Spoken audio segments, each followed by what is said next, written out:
Son nom résonne comme un mythe, tantôt fascinant, tantôt irritant. Initiateur de la nouvelle vague, ses films ont réinventé le cinéma. Jean-Luc Godard est mort à l'âge de 91 ans. Il laisse derrière lui plus de 100 films en près de 60 ans de carrière. Édition spéciale de À l'affiche aujourd'hui consacrée à cette figure franco-suisse du 7e art. Et je suis bien sûr en compagnie de Thomas Borez. Bonjour Thomas. Bonjour Louise. Alors c'est vrai que quand on prononce le nom de Jean-Luc Godard, il est quasiment immédiatement associé au mot nouvelle vague. Une nouvelle façon justement de penser le cinéma que Godard initie dès son premier film À bout de souffle avec Jean-Paul Belmondo et Gene Seberg bien sûr, et on est en 1960. Voilà, et en fait la nouvelle vague, qu'est-ce que c'est? C'est qu'en fait jusqu'à présent le cinéma dans la première partie du XXe siècle, c'était en fait été fait en studio, des adaptations souvent littéraires, un côté un peu théâtralisé, théâtral, en tout cas tous les jeunes critiques des cahiers du cinéma, Truffaut, Godard et les autres, décident que tout ça doit changer. Il y a aussi une révolution technique, les caméras sont plus petites et donc peuvent se mettre dans la rue, et c'est ça la nouvelle vague, c'est filmer dehors. C'est la vie qui rentre dans le cinéma, se servir des imperfections, d'une certaine manière, du réel, pour les faire rentrer dans son film. C'est pour ça que À bout de souffle est fait d'un montage qui peut paraître un peu brutal, des faux raccords, c'est ça la nouvelle modernité. Et enfin, dernier point, des nouveaux corps à l'écran. Jean-Paul Belmondo, Gene Seberg, voilà, ça tranche avec le passé. Je vous propose d'ailleurs de regarder à quoi ça ressemble À bout de souffle. Patricia. Je voudrais construire Roméo et Juliette. Oh là là. Qu'est-ce qu'il y a, Michel? Je suis un grand boxeur.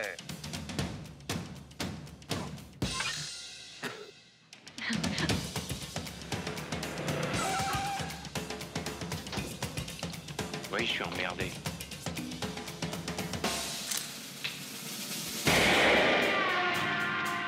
Connaissez-vous ce garçon? Voilà, À bout de souffle de Jean-Luc Godard, qui a été un succès critique, mais aussi public. Plus de 2 millions d'entrées à l'époque, c'était assez colossal. La nouvelle vague, vous les avez cités en parlant des cahiers du cinéma, c'est aussi une troupe, une bande. Absolument, François Truffaut, avec qui il va se fâcher malheureusement par la suite, mais aussi Jacques Rivette, dont il était peut-être le plus proche, en tout cas dans cette façon d'expérimenter, ou encore Claude Chabrol et Éric Rohmer. Ils écrivent tous, en fait, dans les pages des cahiers du cinéma. Et il faut dire que c'est des amoureux fous du cinéma américain. En fait, ils célèbrent des gens comme Fritz Lang, comme Hitchcock, qui sont des Européens qui ont fait carrière en partie à Hollywood. D'ailleurs, on l'a vu dans l'extrait qu'on vient de voir d'À bout de souffle, il y a des hommages justement à tout ce cinéma des studios américains.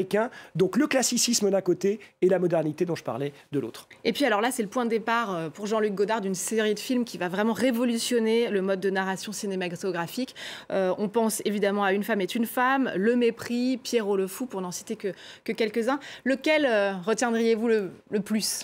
En fait, le mépris, on peut dire que c'est un peu la chapelle Sixtine du cinéma. Dans ce sens, si je le compare à Michel-Ange, c'est que ça acte de la fin de quelque chose. C'est-à-dire que dans ce film, dans ce mépris, c'est la fin d'un couple, mais c'est aussi la fin du cinéma que filme Godard, puisque d'ailleurs je parlais de Fritz Lang. Fritz Lang joue un metteur en scène, joue son propre rôle, qui essaie de monter une tragédie grecque, l'histoire d'Ulysse. Donc c'est la fin de quelque chose que filme Godard. Avec Godard, c'est jamais mortifère, parce que la fin de quelque chose en entraîne une autre. C'est un film qui va être un point de rupture dans sa carrière, mais ça on en parlera après.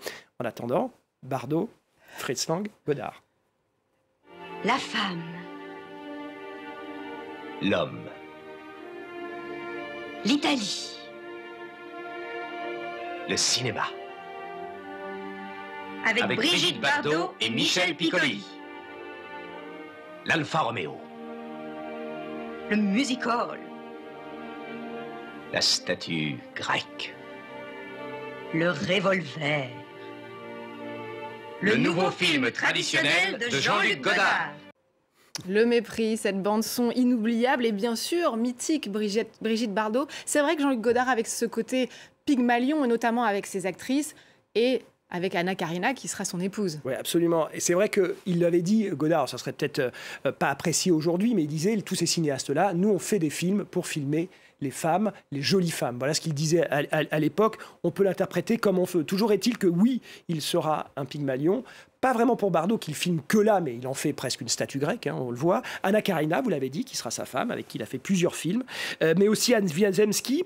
Et puis on oublie peut-être aussi Isabelle Huppert, plus tard, ou encore Nathalie Baye. Et surtout la toute jeune Julie Delpy, qu'il fait tourner dans son premier rôle. Et d'ailleurs, je ne résiste pas à vous citer une lettre qu'il envoie à Julie Delpy en 85. « Si d'aventure maintenant tu suis des cours de théâtre, n'oublie pas que c'est toi le cours d'eau et eux, les durs rivages, qui cherchent à te canaliser, banaliser. » Godard, qui était aussi un grand poète et un cinéaste militant. Évidemment, son cinéma devient un moyen de lutter contre le système. En mai 68, en pleine révolte étudiante, il participe à l'annulation du Festival de Cannes et prône un cinéma idéaliste au service du prolétariat. On va tout de suite l'écouter, c'était en 1968.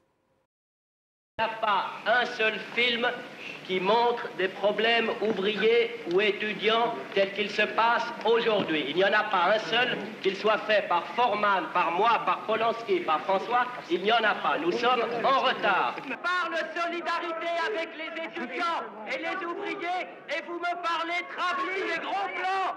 Vous êtes des On voit la passion de Jean-Luc Godard. Il disait, avec le cinéma, on parle de tout, on arrive à tout. C'était un idéaliste ? Oui, il y a un côté mantra. D'ailleurs, là, on voit dans cet extrait, c'est intéressant de le mettre, il dit « nous sommes en retard ». Et en fait, Godard, c'est quelqu'un qui sera toujours à l'heure, comme on dit, mais surtout en avance sur son temps. Donc là, quand il dit « nous sommes en retard », il est en train de dire, pas moi, mais nous tous, tous les cinéastes, la société est en retard, il faut rattraper. Oui, donc dans ce domaine-là, il y a un côté idéaliste. Il va faire toujours rentrer l'histoire avec un petit H, mais surtout un grand H, dans son cinéma. Et alors parfois, il est peut-être presque trop en avance. Il part en tout cas dans des phases d'expérimentation qui ont pu susciter l'incompréhension notamment du public. Les jeunes cinéastes de la Nouvelle Vague ont dit qu'ils luttaient contre la qualité française. Ce qu'ils appelaient la qualité française, c'est ce film pour le public, on va dire du samedi soir, admis, comment s'appelle, ce cinéma bourgeois. Il ne va jamais transiger avec ça, contrairement à François Truffaut notamment. Godard va faire toujours des films radicaux, mais non pas, alors bien sûr pour surprendre le public, pas pour se mettre à la marge. D'accord ? Mais cette marge-là permet, comme il l'a dit, de tenir les pages en place. Il aimait faire des jeux de mots. Donc, oui, ça peut déstabiliser, mais c'est des messages envoyés pour les générations futures. Ne l'oublions pas.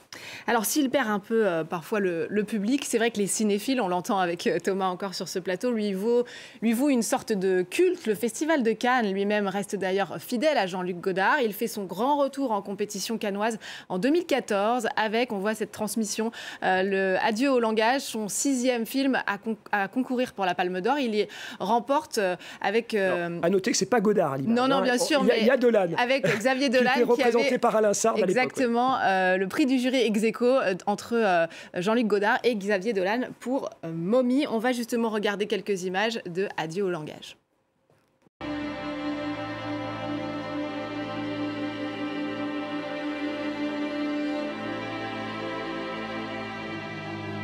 Je ne dirai presque rien. Je cherche la pauvreté dans le langage. De la pauvreté.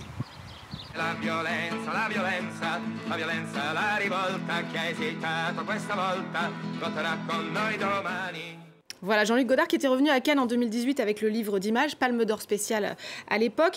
Je disais que ces films suscitaient l'incompréhension. Est-ce que Godard était toujours Godard sur la fin de sa carrière ? Et plus que jamais. C'est-à-dire que quand on voit les derniers films, Adieu au langage, films socialistes, c'est des films qui peuvent encore une fois déstabiliser. Mais on voit dans le travail pictural, on a vraiment l'impression que c'est de la peinture jetée sur des pixels, puisque c'est sur du numérique. Cet art du montage, il utilise même la 3D de manière totalement révolutionnaire. C'est très très beau. Il met tout sur un même plan. Un animal comme un acteur, la mer contre une petite cour de rivière. En fait, il envoie des signaux pour le futur. Les films de Godard sont toujours à faire. Ils ne sont pas finis. C'est pour ça que quand on voit un film de Godard, on ne peut pas se dire « ça y est, j'ai vu ce film, il est terminé ». Non, il vit encore. C'est là où le génie de Godard était à l'œuvre.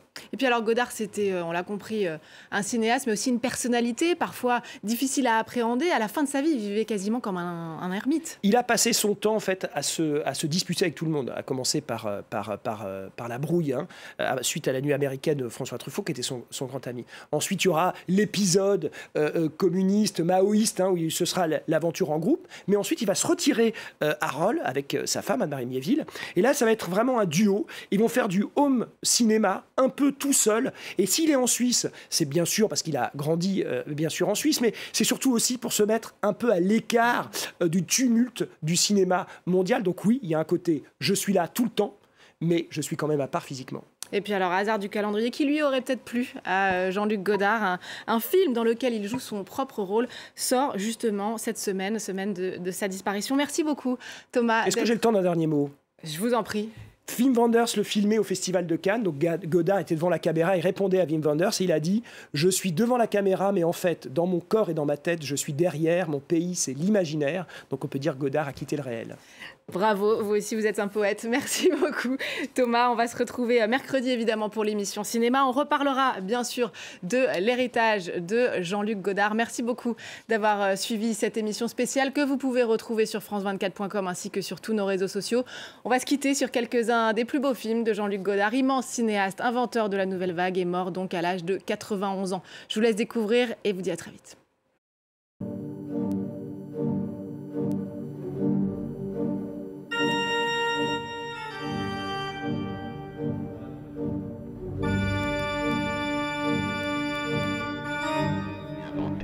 La vraie vie est ailleurs. Marianne Renoir. C'était un roman d'amour. Tendre et cruel, réel et surréel, terrifiant et marrant, nocturne et diurne, solide et insolite, beau comme tout. Pierrot le fou. Une merveilleuse histoire d'amour dans un décor tragique. L'amour, L'obscurité. les malentendus, La beauté fatale. fatales.